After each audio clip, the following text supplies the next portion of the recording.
Bienvenue les amis. Il est 19 heures. Bon, allez, je vais attendre un petit peu parce que je pense qu'il y a des retardataires.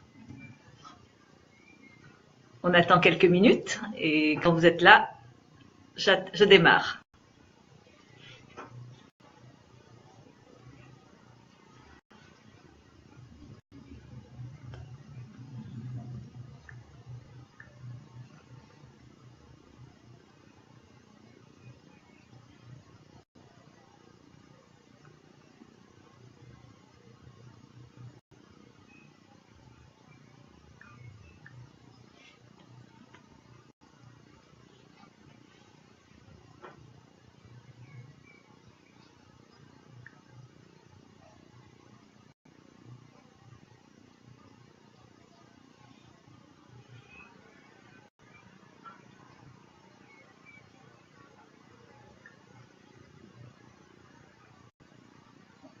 Alors on démarre, on y va là.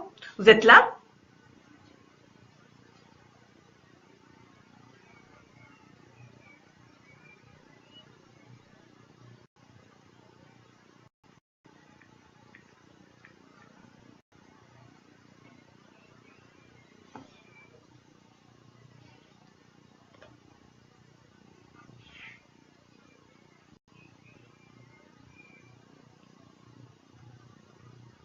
Allez, on y va.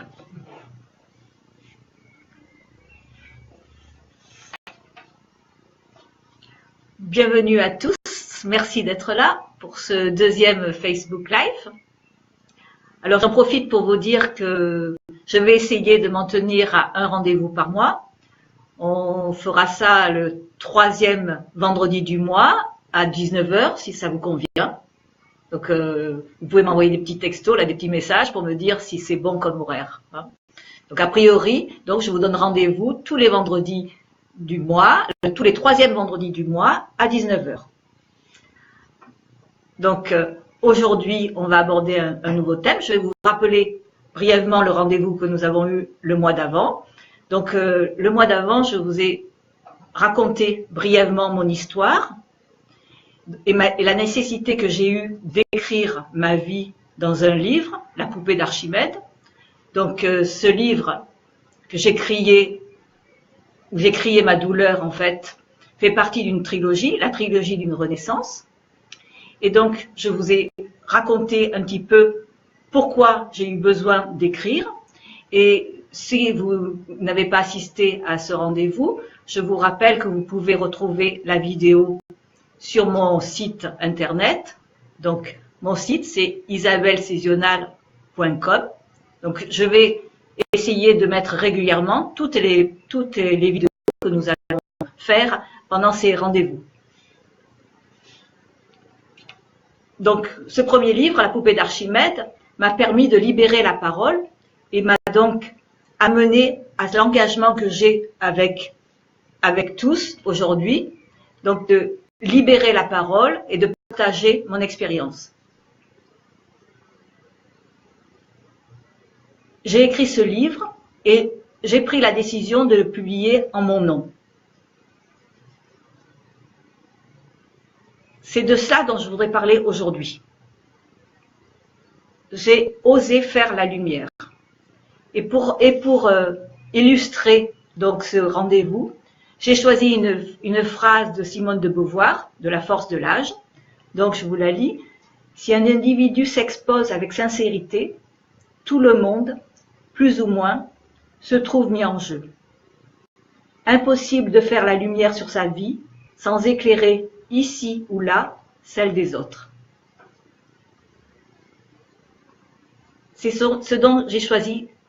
que j'ai choisi de faire en fait. J'ai voulu éclairer ma vie. J'ai eu besoin d'éclairer ma vie. Pour illustrer ce choix, je voudrais vous inviter au dialogue avec moi et vous inciter à me poser des questions. Je voudrais vous lire 2 passages du livre suivant que j'ai écrit, Les Gîtes du Papillon. Donc ce livre, Les Gîtes du Papillon, dans ce livre, j'ai mis en scène une héroïne, Annabelle, et je voudrais lire les passages, les dialogues qu'Annabelle a eus. Donc le premier dialogue, c'est avec sa psy, et le deuxième avec son ami. Donc pour avoir un éclairage différent d'une thérapeute, puis d'une amie.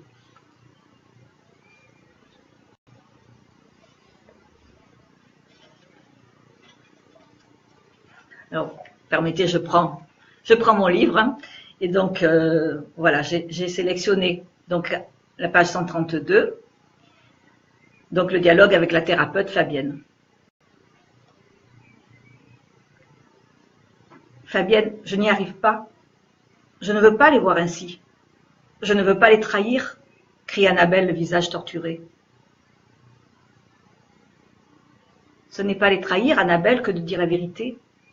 Et il vous faudra affronter votre histoire pour ne plus reproduire indéfiniment ces schémas destructeurs. Vous ne devez pas vous sacrifier par devoir de loyauté. Arrêtez de les protéger, libérez-vous de leur joug. Vous avez le droit de respirer en paix. Voilà, ça c'était le premier dialogue avec la thérapeute. Le deuxième donc avec son ami.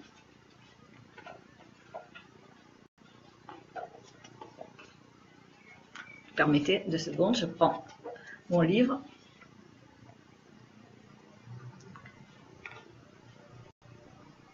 Et tu n'as pas peur de te livrer ainsi, de faire connaître à des inconnus des choses si intimes? Oh non, Lola, pas toi. Lola, cette partie de moi que tu appelles intime, on me l'a volée toute petite, on l'a piétinée. Et tu voudrais que toute cette humiliation, je la garde pour moi, qu'elle me fasse crever? Oh non, Lola, je veux me débarrasser du poids de la honte et de la culpabilité. Voilà, ce sont les 2 passages donc, que j'ai décidé de vous lire. Ils expriment assez bien, je pense, ce que beaucoup de victimes ressentent, en tout cas ce que moi j'ai ressenti. Donc déjà, l'écriture, comme je vous l'avais dit la dernière fois, a été dans la douleur, certes, mais elle a été assez rapide. Par contre, la décision de publier en mon nom a été très longue. J'ai dû mettre 6 mois pour écrire mon livre et bien autant pour prendre cette décision-là. Premièrement, dans un premier temps, j'avais mis en scène des personnages, j'avais mis des noms différents. Et en fait, ce que me renvoie la thérapeute chaque fois, c'est que j'ai fait ma vie dans le déni. J'ai passé ma vie dans le déni en essayant de ne pas voir ce que j'avais subi, de ne pas voir la souffrance. Si je continuais à me cacher derrière un pseudonyme, je n'affrontais pas la réalité, c'était clair. Elle avait raison. Il fallait, pour sortir de cette poubelle, il fallait que je fasse la lumière. Pour faire la lumière, il fallait que je dise « ça c'est ma vie, ça c'est la vérité, voilà ce que j'ai vécu ». Et c'est personne d'autre qui l'a vécu. Donc voilà, ça a été difficile, ça me faisait mal, j'avais peur de faire mal, je ne pouvais pas prendre une décision aussi douloureuse, et finalement j'y suis arrivée. Et finalement, cela m'a fait du bien. Le deuxième dialogue donc, que j'ai choisi de lire, c'est avec son amie. Et donc on voit dans l'échange qu'elle a, c'est le regard des autres. Les autres, non seulement vous avez peur de faire mal, mais les autres vous renvoient aussi cette culpabilité. Vous vous sentez coupable, ils vous disent coupable d'aller faire ça aux autres. Et ça, c'est pas vrai. Ça, c'est pas vrai. Vous n'êtes en rien coupable. Vous avez juste dit la vérité. À ceux qui sont éclairés par cette vérité d'une manière qui les dérange, de faire avec cela. C'est pas votre problème.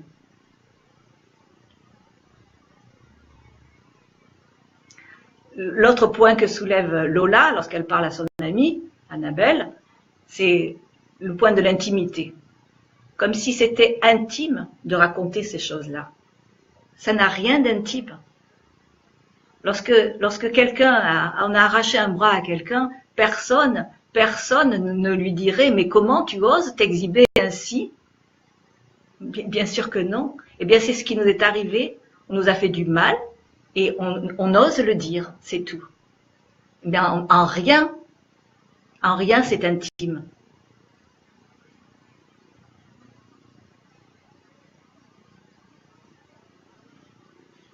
Allez, un peu de courage, là, posez-moi des questions.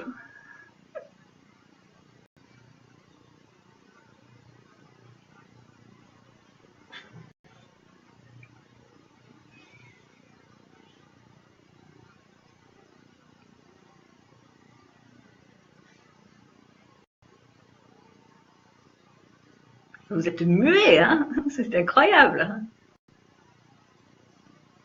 Ah, je crois que j'ai une question.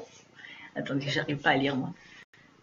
Le fait d'écrire en ton nom, est-ce que ça a eu une influence sur la voie de la guérison? Oui, bien sûr, Christine. Oui, effectivement. Le fait d'écrire en mon nom m'a permis de me réapproprier tout ce qui s'était passé, de me reconnecter avec ma vie. C'est ce que j'en ai un petit peu parlé la dernière fois, c'est le problème lorsqu'on subit des traumatismes pareils, on se dissocie. L'esprit sort du corps, la souffrance, le stress est tellement grand que l'esprit se déconnecte. D'écrire ma vie, de l'écrire en mon nom, me permet de me la réapproprier et me permet petit à petit de me réintégrer à tout ce que j'avais subi. C'est un passage nécessaire. On est bien obligé de, premièrement, se le réintégrer pour pouvoir y faire face et pour pouvoir l'assimiler et l'évacuer.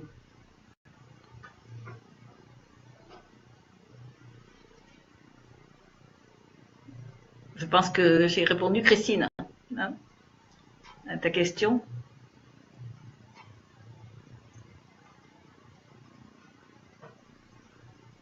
Il faut indiquer à Francine. Francine, qu'est-ce qu'il y a? Francine, ça marche pas. Alors, pourquoi elle dit qu'elle n'arrive pas? Je sais pas. Moi aussi, j'ai été coupé. Ah bon? Donc, il faut juste attendre. Elle a qu'à actualiser la page.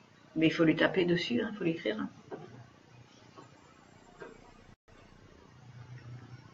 J'ai vu écrit.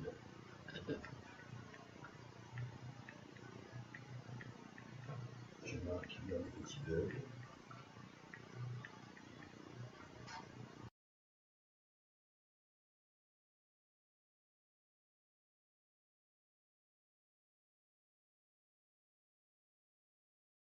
Je guéris.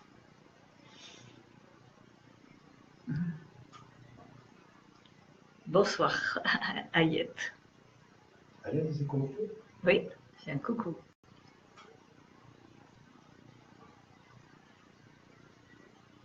Souhaite la bienvenue. Oui, j'ai dit bonsoir Ayette. J'aurais bien une question. Depuis combien de temps tu te sens mieux à délivrer? Donc j'ai une question de 4.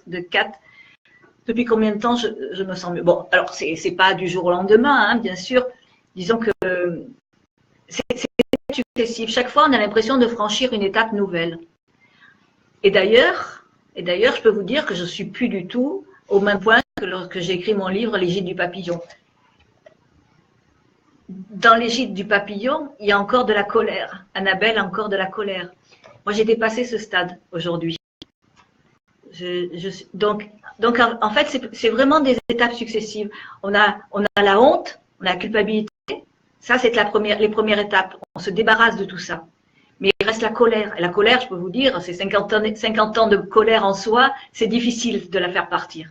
Et puis, en plus, de la recentrer sur les personnes qui sont responsables.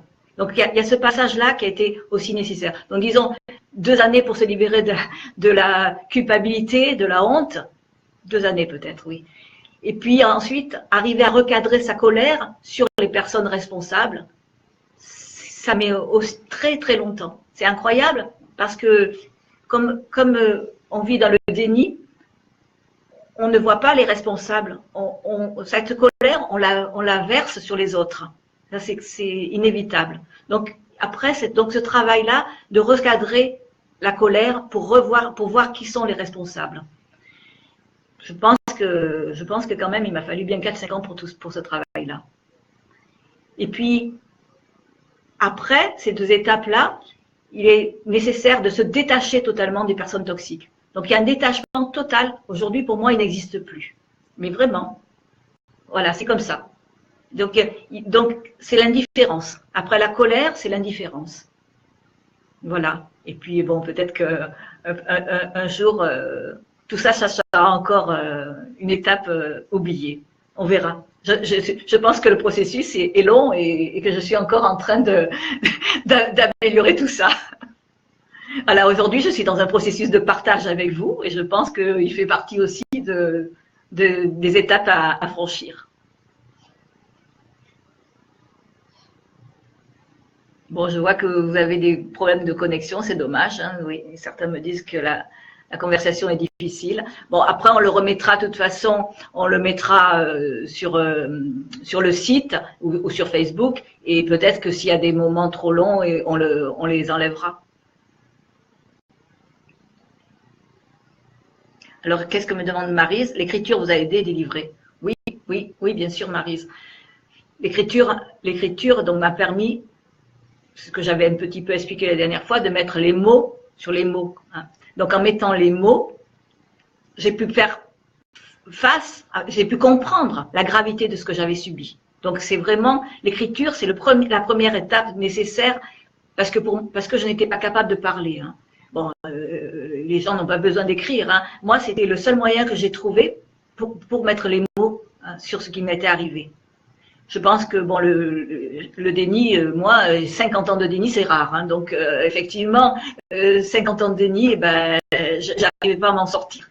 Et c'est grâce à l'écriture que j'ai pu me sortir du déni. Donc, l'écriture m'a libéré la parole. Donc, ça a été l'étape avant la parole. La Roseline me demande, aujourd'hui, pourriez-vous dire que vous êtes enfin libérée? Peut-être que j'arriverai encore à me libérer encore plus, on ne sait rien, mais effectivement, je me sens de plus en plus libérée, je me sens totalement légère. Mais je ne sais pas jusqu'où on peut arriver. Hein. Après tout, le chemin est grand et long. Hein. Et j'ai Kat qui me demande, est-ce que mon combat m'aide? Oui, oui, je pense.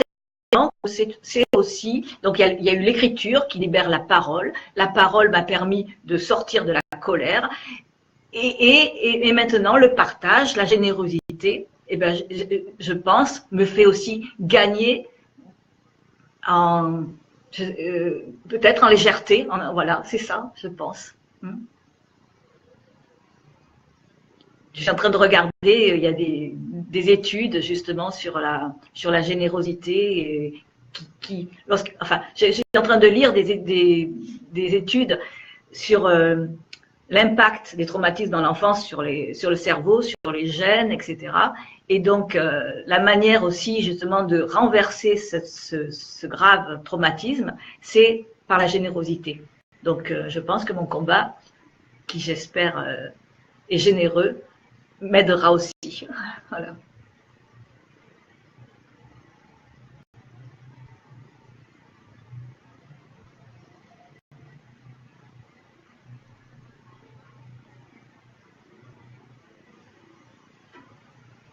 Une autre question ou je vois pas d'autres. Hein.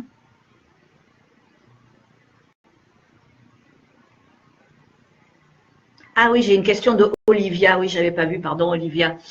Est-ce que maintenant vous reparlerez à votre famille, à votre mère? Bon. Moi, j'ai toujours parlé à ma famille jusqu'à l'écriture de mon premier livre. Hein. Mais ça m'a, au contraire, tout ce processus m'a permis de totalement me détacher d'eux et de me séparer totalement de tout ça. Voilà. Pour moi, c'était nécessaire. Hein. Je les ai mis loin de moi et c'était ma survie. En fait, c'est ça. Hein. Donc, est-ce que je leur en parlerai? J'en sais rien. Je te dis, je ne sais même pas s'ils existent. Dans ma tête, ils n'existent pas. Donc, voilà. J'en suis pas là, sans doute.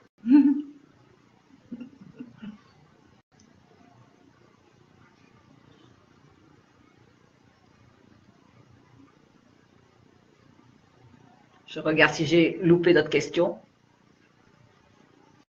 Ah oui, je vois que est-il possible de pardonner à son bourreau si celui-ci le demande? Ah ben, ça, alors là, je pense que oui. Moi, ça s'est pas jamais présenté parce que de toute façon, personne n'a jamais reconnu les faits. Mais il me semble, enfin, je peux pas me placer pour les autres, que si le bourreau regrettait et vraiment demandait à être pardonné, Je ne vois pas pourquoi on ne serait pas capable de lui pardonner. De toute façon, le mal est fait, hein, voilà. Donc,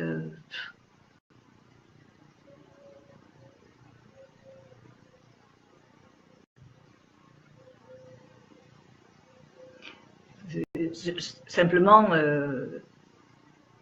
est-ce que ça se produit souvent? J'en sais rien. Est-ce que ça se produit que le bourreau demande à être pardonné? Je ne sais pas ça. Voilà. Ça, je n'ai pas vécu et. C'est Ayette qui pose une question. Ayette, je ne vois pas la question. Quel serait ton conseil pour une personne qui a vécu ce problème?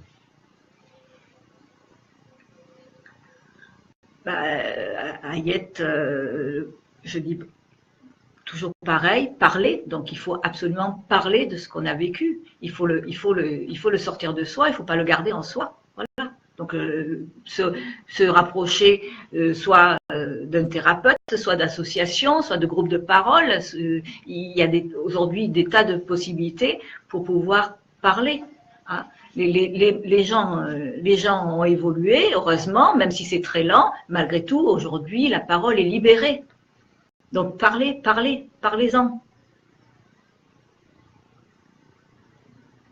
Une question de Monique. Ah oui, Monique, peut-on trouver le bonheur après cette épreuve? Eh ben, j'y compte bien, parce que il n'est pas question en plus d'avoir subi tout ça, d'être détruite à jamais. Notre vie, elle nous appartient, et bien sûr qu'il faut œuvrer pour trouver le bonheur. Le bonheur, on l'a en soi et on n'a qu'à le trouver. Oui, bien sûr, il faut à tout prix se battre pour ça.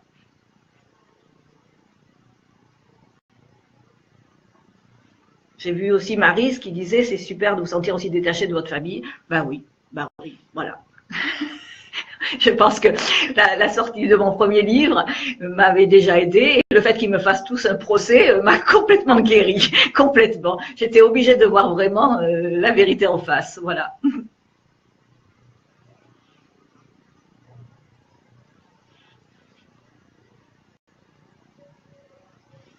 Eh ben en tout cas, ça fait plaisir de voir que vous posez beaucoup de questions aujourd'hui.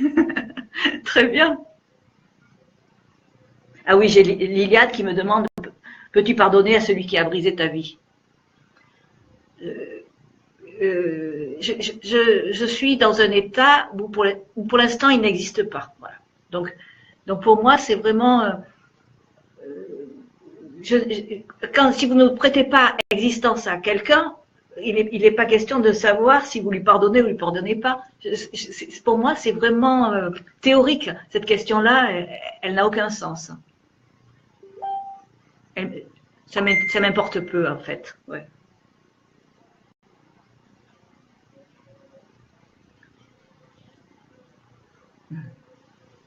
Bonjour, Aude.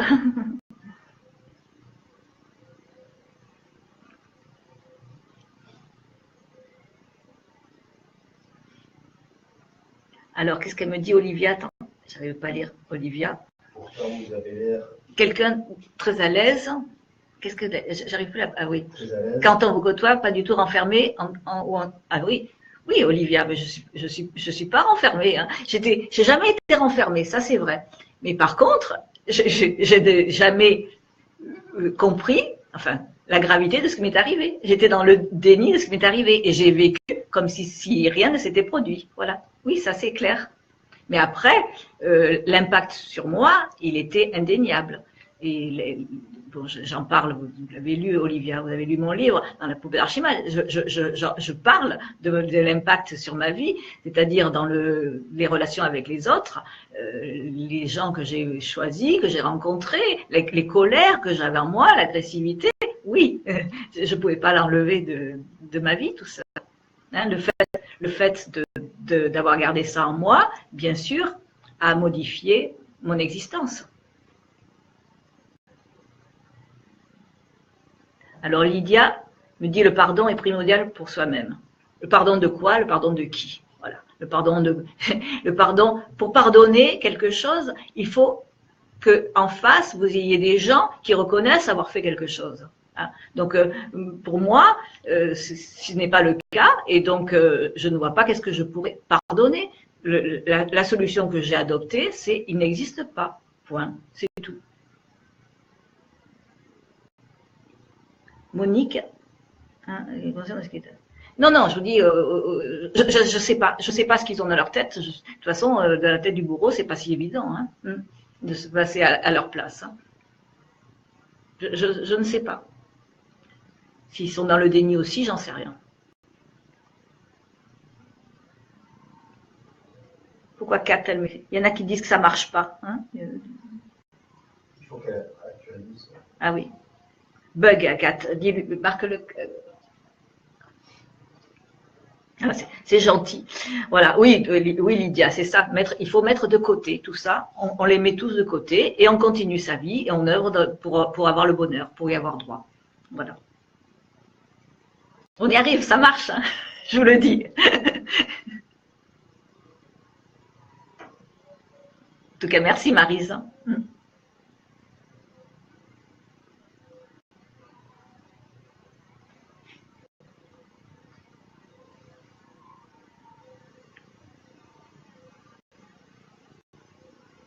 Oui, ceux qui ont des problèmes de connexion, il faut réactualiser l'image. Hein.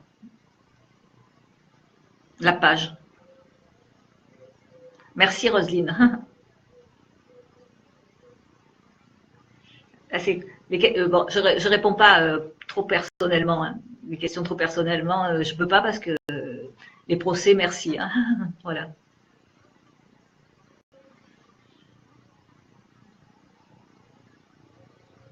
Merci Lydia, en tout cas, oui. Oui, c'est ce que je veux faire. Je veux montrer aux autres, effectivement, qu'on peut y arriver. Je veux donner de l'espoir. Parce que c'est vrai, on peut y arriver.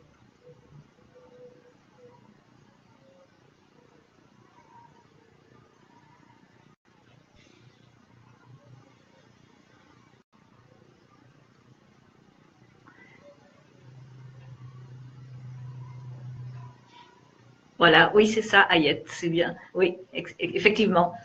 C'est le principal, c'est de retrouver la paix pour pouvoir trouver le bonheur. Oui. Et je suis, voilà, c'est ça, je suis en paix avec moi-même. Je suis bien avec moi-même. C'était ça ce qu'il fallait faire parce que c'était ça, j'en ai parlé la dernière fois, c'était insupportable d'être seule avec moi-même. Donc là, on voit plus ma souffrance, mais moi, je rentrais chez moi et j'en étais à hurler, tellement c'était douloureux d'être seule avec moi-même, d'avoir cette déchirure en moi. Donc tout ça, je l'ai connu, les cauchemars, la douleur physique, j'en avais parlé la dernière fois, tout ça, c'est loin derrière moi. C'est hop, balayé. C'est ça. J'ai tout mis dans la poubelle. Moi, j'en suis sortie.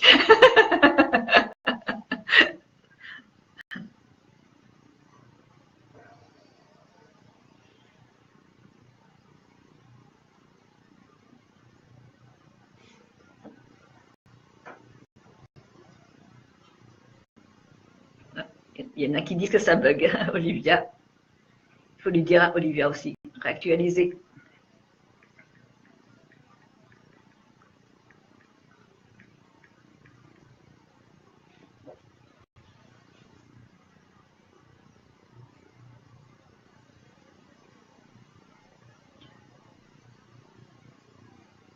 On va peut-être arrêter pour ce soir, non? Ça va là, non? Je pense. Ah, là, vous avez bien travaillé. Hein. Je suis bien contente. De toute façon, on se retrouve dans un mois. Je réfléchirai au thème de la prochaine séance. Et puis, je vous retrouverai tous avec plaisir.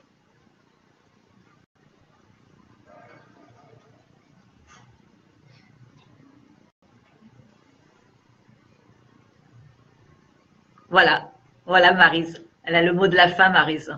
Vive la vie. Et à bientôt. Au revoir.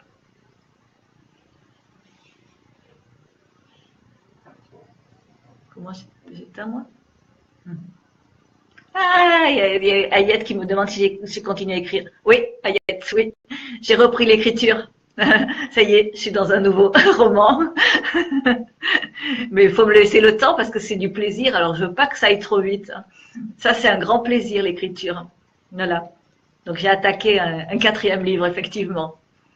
Mais je vous en parle pas. Ça sera la surprise l'année prochaine.